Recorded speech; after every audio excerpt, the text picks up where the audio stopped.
বন্ধুত্বের কোনো ধর্ম নেই, নেই কোনো জাতের বিভেদ।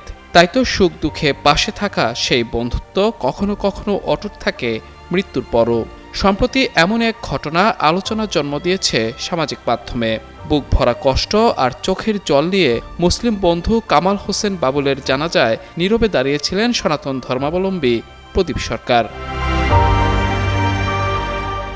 চারপাশে যখন স্বজনরা প্রিয়জন হারানোর শোকে কাতর, তখন প্রদীপের নির্বাক উপস্থিতি ও অশ্রুসিক্ত চোখ যেন মনে করিয়ে দিচ্ছিল, বন্ধু হারানোর বেদনা কোনো ধর্মের সীমারেখায় আটকে থাকে না।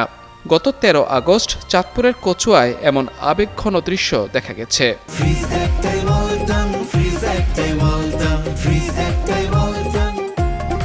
উপজেলার দহুলিয়া গ্রামের প্রিয় বন্ধু কামাল হোসেন বাবুলের মৃত্যু যেন কিছুতেই মেনে নিতে পারছিলেন না প্রদীপ। বুক ভরা কষ্ট আর চোখের জলে বন্ধুর জানাজায় নীরবে দাঁড়িয়েছিলেন তিনি। এর আগে গত বুধবার অসুস্থতাজনিত কারণে মারা যান কামাল হোসেন বাবুল। জীবনের এক সময় একই সঙ্গে পথ চলা সেই বন্ধুকে শেষ বিদায় জানাতে ধর্মের বাধা ডিঙিয়ে ছুটে আসেন বন্ধু প্রদীপ সরকার।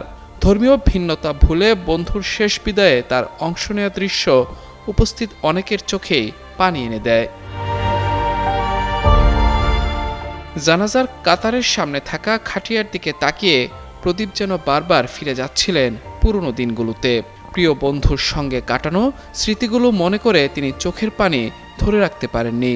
শেষবারের মতো বন্ধুকে দেখতে এসে তার নীরব উপস্থিতি যেন বলছিল, বন্ধু চলে গেলেও বন্ধুত্বের স্মৃতি কখনো মুছে যায় না।